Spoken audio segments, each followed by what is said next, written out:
नमस्कार दोस्तों। ईरान और इजराइल जो बीते 12 दिनों से संघर्ष करते आ रहे थे, उनके बीच कल यानी मंगलवार को सीज फायर हो चुका है। डोनाल्ड ट्रंप यानी कि अमेरिका के राष्ट्रपति ने सोशल मीडिया के माध्यम से ये पूरी दुनिया को बताया कि उनके माध्यम से इजराइल और ईरान के बीच सीज फायर हो चुका है। तो चलिए इस वीडियो के माध्यम से जान लेते हैं कि दोनों देशों के ऊपर इस सीज फायर का क्या प्रभाव पड़ा और कौन देश विन के कंडीशन में रहा। तो चलिए वीडियो को बिना देरी किए हुए वीडियो को स्टार्ट करते हैं।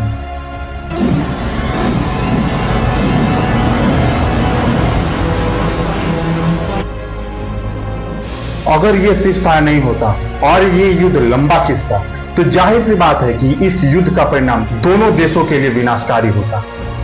जहां ईरान की बात करें तो ईरान का एयर डिफेंस सिस्टम लगभग समाप्त हो चुका था, लगभग नष्ट हो चुका था।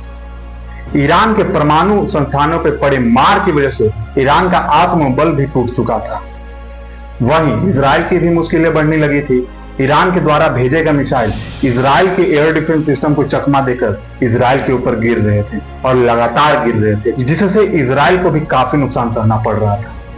वहीं अगर सीज फायर नहीं होता तो अमेरिका और राष्ट्रपति डोनाल्ड ट्रंप के लिए भी ये युद्ध एक सबब बन जाता, जिसमें लोग कहते कि अमेरिका के हस्तक्षेप के बावजूद भी अमेरिका इन दोनों के बीच सीज फायर नहीं करवा पाया। यानी कि अमेरिका की शान की भी बात इस सीज फायर में थी, और ट्रंप ने दोनों देशों के बीच सीज फायर कराई और दोनों देशों को सीज फायर की बधाई दी और कहा कि आशा करते हैं कि अब ये दोनों देश शांति के साथ रहेंगे और सीज फायर का उल्लंघन नहीं करेंगे।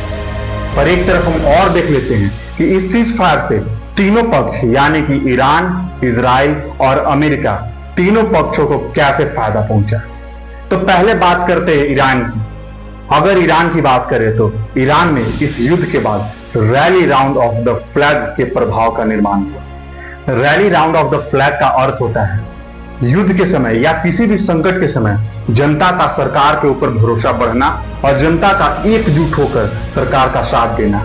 ये हमें ईरान के अंदर बखूबी देखने को मिला, जहां पे जगह जगह पे लोगों ने आंदोलन किया और सरकार का साथ दिया। इजराइल के खिलाफ और अमेरिका के खिलाफ लोगों ने जुलूस निकाला और इजराइल और अमेरिका का खुलकर विरोध किया। वहीं पे ईरान के लोगों ने अपने सरकार यानी कि खामेनेई का बहुत साथ दिया। और दूसरा फायदा ये हुआ कि अगर ये युद्ध समाप्त नहीं होता तो अमेरिका और इजराइल दोनों मिलकर ईरान पर अटैक करते और ईरान को काफी और बड़ा नुकसान उठाना पड़ता। अब हम बात कर लेते हैं इजराइल की। इजराइल को इस युद्ध से क्या फायदा पहुंचा।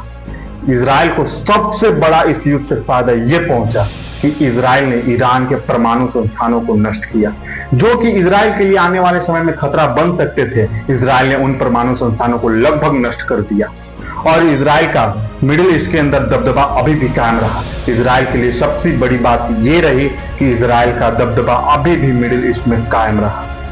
और वहीं अमेरिका की बात कर ले तो अमेरिका के लिए सबसे बड़ा फायदा ये रहा कि अमेरिका की साख बची रह गई। उसने इन दोनों देशों के बीच सीज फायर कराकर अपना साख बचा लिया। इसलिए अमेरिका को भी इस सीज फायर कराने से बहुत बड़ा फायदा हुआ, नहीं तो इस पूरे विश्व में अमेरिका की थूथू होना लगभग निश्चित थी।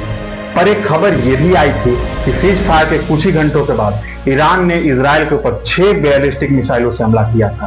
पर जब इजराइल ने इस बात को इंटरनेशनल लेवल पे उठाया तो ईरान ने इसे मानने से इनकार कर दिया। अब जनता की राय क्या है? क्या ईरान ने सही में इजराइल के ऊपर हमला किया था या इजराइल इसे एक राजनीतिक रूप देना चाह रहा है? अब आप अपना राय कमेंट सेक्शन में कमेंट करें और आपको क्या लगता है कि ये युद्ध अब यहीं पे समाप्त हो गया या ये युद्ध अभी और आगे बढ़ेगा? ये भी आप अपना राय बताएं। वीडियो पसंद आया तो वीडियो को लाइक, चैनल को सब्सक्राइब कर दें ताकि हमारा आने वाला वीडियो आप तक आसानी के साथ पहुंच सके। वीडियो देखने के लिए बहुत बहुत धन्यवाद। मिलते हैं अगले वीडियो।